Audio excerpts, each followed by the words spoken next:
Olá, você está no canal de leituras da Thelma. O livro de hoje chama-se Memórias Póstumas de Brás Cubas, de Machado de Assis. Narração: Thelma Schinkerman. Capítulo 26. O autor hesita. Súbito ouço uma voz. Olá, meu rapaz, isso não é vida. Era meu pai que chegava com 2 propostas na algibeira. Sentei-me no baú e recebi-o sem alvoroço. Ele esteve alguns instantes de pé, a olhar para mim. Depois, estendeu-me a mão com um gesto comovido. Meu filho, conforma-te com a vontade de Deus. Já me conformei, foi a minha resposta, e beijei-lhe a mão. Não tinha almoçado. Almoçamos juntos. Nenhum de nós aludiu ao triste motivo da minha reclusão. Uma só vez falamos nisso, de passagem, quando meu pai fez recair a conversa da regência. Foi então que aludiu à carta de pêsames que um dos regentes lhe mandara. Trazia a carta consigo, já bastante amarrotada, talvez por havê-la lido a muitas outras pessoas. Creio haver dito que era um dos regentes. Leu-ma 2 vezes.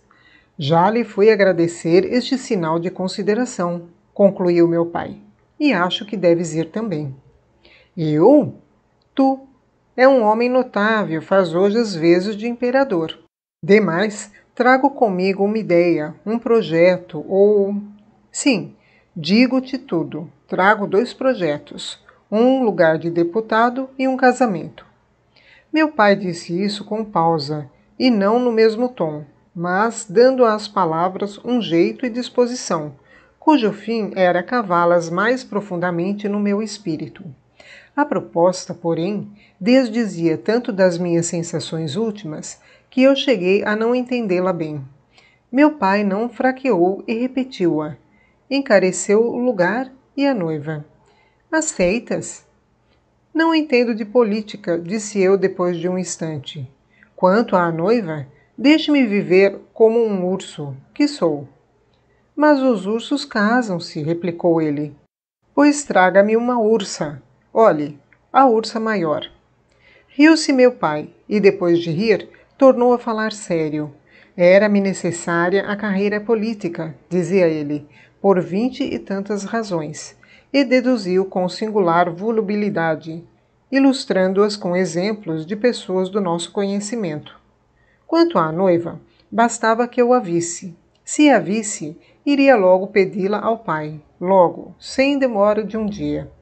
Experimentou assim a fascinação, depois a persuasão, depois a intimação. Eu não dava resposta, afiava a ponta de um palito ou fazia bolas de miolo de pão, a sorrir ou a refletir. E, para tudo dizer, nem dócil nem rebelde à proposta. Sentia-me aturdido. Uma parte de mim mesmo dizia que sim, que uma pessoa formosa e uma posição política eram bens dignos de apreço. Outra dizia que não. E a morte de minha mãe me aparecia como um exemplo da fragilidade das coisas, das afeições, da família. Não vou daqui sem uma resposta definitiva, disse meu pai. Definitiva, repetiu batendo as sílabas com o dedo. Bebeu o último gole de café, repoltreou-se e entrou a falar de tudo, do Senado, da Câmara, da Regência, da Restauração, do Evaristo, de um coche que pretendia comprar, da nossa casa de mata-cavalos. Eu deixava-me estar ao canto da mesa, a escrever desvaradamente num pedaço de papel, com uma ponta de lápis. Traçava uma palavra, uma frase, um verso, um nariz, um triângulo, e repetia-os muitas vezes sem ordem, ao acaso, assim. Arma virunque cano, arma virunque cano, arma virunque cano, arma virunque cano, verunque. Maquinalmente tudo isso, e não obstante, havia certa lógica, certa dedução. Por exemplo, foi o virunque que me fez chegar ao nome do próprio poeta, por causa da primeira sílaba.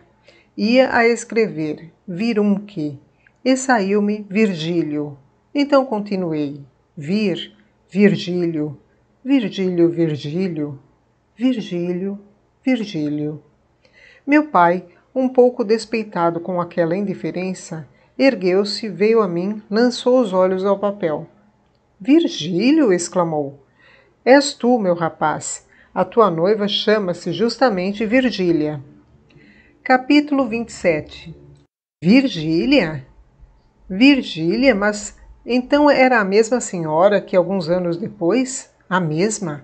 Era justamente a senhora que em 1869 devia assistir aos meus últimos dias e que antes, muito antes, teve larga parte nas minhas mais íntimas sensações? Naquele tempo contava apenas uns 15 ou 16 anos. Era talvez a mais atrevida criatura da nossa raça e, com certeza, a mais voluntariosa. Não digo que lhe coubesse a primazia da beleza entre as mocinhas do tempo, porque isso não é romance em que o autor sobredoura a realidade e fecha os olhos às sardas e espinhas. Mas também não digo que lhe maculasse o rosto nenhuma sarda ou espinha. Não. Era bonita, fresca, saía das mãos da natureza, cheia daquele feitiço, precário e eterno, que o indivíduo passa a outro indivíduo para os fins secretos da criação. Era isso Virgília. E era clara, muito clara, faceira, ignorante, pueril, cheia de uns ímpetos misteriosos, muita preguiça e alguma devoção. Devoção ou talvez medo. Creio que medo. Aí tem o leitor, em poucas linhas, o retrato físico e moral da pessoa que devia influir mais tarde na minha vida. Era aquilo com 16 anos. Tu que me lês, se ainda fores viva, quando estas páginas vierem à luz. Tu que me lês, Virgília amada, não reparas na diferença entre a linguagem de hoje e a que primeiro empreguei quando te vi? Crê que era tão sincero então como agora. A morte não me tornou rabugento, nem injusto. Mas, dirás tu, como é que podes assim discernir a verdade daquele tempo e a exprimi-la depois de tantos anos? Ah, indiscreta! Ah, ignorantona! Mas é isso mesmo que nos faz senhores da terra. É esse poder de restaurar o passado, para tocar a instabilidade das nossas impressões e a vaidade dos nossos afetos. Deixa lá dizer Pascal que o homem é um caniço pensante. Não, é uma errata pensante. Isso sim. Cada estação da vida é uma edição, que corrige a anterior e que está corrigida também, até a edição definitiva, que o editor dá de graça aos vermes. Capítulo 28. Contanto que... Virgília, interrompi eu. Sim, senhor, é o nome da noiva. Um anjo, meu pateta, um anjo sem asas. Imagina uma moça assim, desta altura, viva como um azougue e uns olhos. Filha do Dutra. Que Dutra? O conselheiro Dutra, não conheces? Uma influência política. Vamos lá, aceitas? Não respondi logo. Fitei por alguns segundos a ponta do botim. Declarei depois que estava disposto a examinar as duas coisas, a candidatura e o casamento, contanto que não fique obrigado a aceitar as duas. Creio que posso ser separadamente homem casado ou homem público. Todo homem público deve ser casado, interrompeu sentenciosamente meu pai. Mas seja como queres, estou por tudo. Fico certo de que a vista fará fé. Demais, a noiva e o parlamento são a mesma coisa, isto é. Não, saberás depois. Vá, aceito a dilação, contanto que, interrompi eu, imitando-lhe a voz. Ah, brejeiro, contanto que não te deixes ficar aí inútil, obscuro e triste. Não gastei dinheiro, cuidados, empenhos, para te não ver brilhar como deves e te convém, e a todos nós. É preciso continuar o nosso nome, continuá-lo e ilustrá-lo ainda mais. Olha, estou com 60 anos, Mas, se fosse necessário começar vida nova, começava, sem hesitar um só minuto. Teme a obscuridade, Brás. Foge do que é ínfimo.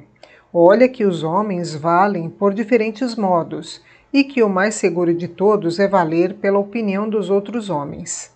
Não estragues as vantagens de tua posição, os teus meios. E foi por diante o mágico, a agitar diante de mim um chocalho, como me faziam, em pequeno, para eu andar depressa, e a flor da hipocondria recolheu-se ao botão para deixar a outra flor menos amarela e nada mórbida. O amor da nomeada, o emplasto Brás Cubas. Capítulo 29. A visita. Vencera meu pai.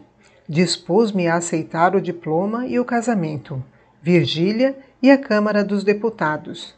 As duas Virgílias, disse ele, num assomo de ternura política. Aceitei-os. Meu pai deu-me 2 fortes abraços. Era o seu próprio sangue que ele, enfim, reconhecia. Desces comigo? Desço amanhã. Vou fazer, primeiramente, uma visita a Dona Eusébia. Meu pai torceu o nariz, mas não disse nada. Despediu-se e desceu. Eu, na tarde desse mesmo dia, fui visitar Dona Eusébia. Achei-a a repreender um preto jardineiro, mas deixou tudo para vir falar-me, com um alvoroço, um prazer tão sincero, que me desacanhou logo. Creio que chegou a cingir-me com o seu par de braços robustos. Fez-me sentar ao pé de si, na varanda, entre muitas exclamações de contentamento. Ora, o Brasinho, um homem, quem diria há anos, um homenzarrão e bonito. Qual? Você não se lembra de mim? Disse-lhe que sim, que não era possível esquecer uma amiga tão familiar de nossa casa. Dona Eusébia começou a falar de minha mãe, com muitas saudades, com tantas saudades que me cativou logo, posto me entristecesse. Ela percebeu-o nos meus olhos e torceu a rédea à conversação. Pediu-me que lhe contasse a viagem, os estudos, os namoros. Sim, os namoros também. Confessou-me que era uma velha patusca. Nisso, recordei-me do episódio de 1814. Ela, o Vilaça, a moita, o beijo, o meu grito. E, estando a recordá-lo, ouço um ranger de porta, um farfalhar de saias e esta palavra: mamãe, mamãe. Capítulo 30. A flor da moita. A voz e as saias pertenciam a uma mocinha morena que se deteve à porta alguns instantes ao ver gente estranha. Silêncio curto e constrangido. Dona Eusébia quebrou-o, enfim, com resolução e franqueza. Vem cá, Eugênia, disse ela. Cumprimenta o Dr. Brás Cubas, filho do Sr. Cubas, veio da Europa. E voltando-se para mim. Minha filha Eugênia. Eugênia, a flor da moita, mal respondeu ao gesto de cortesia que lhe fiz. Olhou-me admirada e acanhada, e lentamente se aproximou da cadeira da mãe. A mãe arranjou-lhe uma das tranças do cabelo, cuja ponta se desmanchara. Ah, travessa, dizia. Não imagina, doutor, o que isto é. E beijou-a com tão expansiva ternura que me comoveu um pouco. Lembrou-me minha mãe e, direi tudo, tive umas cócegas de ser pai. Travessa, disse eu, pois já não está em idade própria, ao que parece. Quantos lhe dá? 17. Menos 1. 16. Pois então, é uma moça. Não pôde Eugênia encobrir a satisfação que sentia com essa minha palavra, mas emendou-se logo e ficou como dantes, ereta, fria e muda. Em verdade, parecia ainda mais mulher do que era. Seria criança nos seus folgares de moça, mas assim quieta, impassível, tinha a compostura da mulher casada. Talvez essa circunstância lhe diminuía um pouco da graça virginal. Depressa nos familiarizamos. A mãe fazia-lhe grandes elogios. Eu escutava-os de boa sombra, e ela sorria com os olhos fúlgidos, como se lá dentro do cérebro lhe estivesse a voar uma borboletinha de asas de ouro e olhos de diamante. Digo lá dentro porque cá fora o que esvoaçou foi uma borboleta preta, que subitamente penetrou na varanda e começou a bater as asas em derredor de Dona Eusébia. Dona Eusébia deu um grito, levantou-se, praguejou umas palavras soltas. Te esconjuro, sai, diabo, Virgem Nossa Senhora. Não tenha medo, disse eu, e, tirando o lenço, expeli a borboleta. Dona Eusébia sentou-se outra vez, ofegante, um pouco envergonhada. A filha, pode ser que pálida de medo, dissimulava a impressão com muita força de vontade. Apertei-lhes as mãos e saí, a rir comigo da superstição das duas mulheres, um rir filosófico, desinteressado, superior. De tarde, vi passar a cavalo a filha de Dona Eusébia, seguida de um pajem. Fez-me um cumprimento com a ponta do chicote. Confesso que me lisonjeei com a ideia de que, alguns passos adiante, ela voltaria a cabeça para trás. Mas não voltou.